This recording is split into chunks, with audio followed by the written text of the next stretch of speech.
இது இரண்டாவது வீடியோ.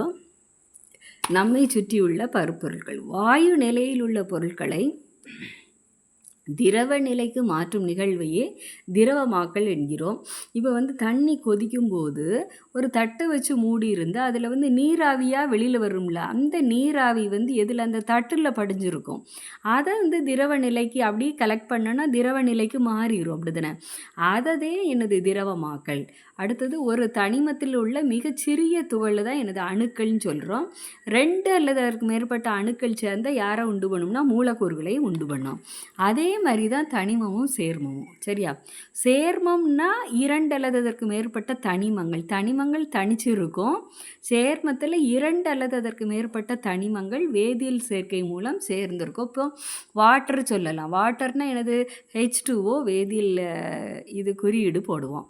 அப்போ ஹைட்ரஜனும் ஆக்சிஜன் ஒரு தனிமம், ஹைட்ரஜன் ஒரு தனிமம். 2 சேரும்போது சேர்மம் ஆயிடுது. அது வேதியியல் சேர்க்கை மூலம் சேர்ந்து நீரை உருவாக்கும். சரியா? சேர்மம்னா என்னன்னு தெரியுதா? அடுத்தது கலவை என்பது 2 அல்லது அதற்கு மேற்பட்ட பகுதி பொருட்களை கொண்டது. பகுதி பொருட்கள் எந்த விதத்திலும் கலந்திருக்கும். கலவையில் எந்த விதத்திலும் நம்மளுக்கு பகுதி பொருட்களை கலக்கலாம். சரி, அதுக்குன்னு அந்த ரேஷியோ கிடையாது. அடுத்தது, கலவை தனிமம் அல்லது சேர்மம் கூட சேர்ந்து நம்மளுக்கு எதாக மாறலாம்? கலவையாக மாறலாம். சரியா?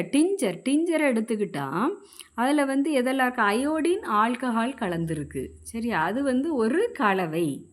இதெல்லாம் கேள்வியில் கேட்டிருந்தாங்க. டிஞ்சரில் அயோடின் ஆல்கஹால் கலந்துருக்கு, அது ஒரு கலவை.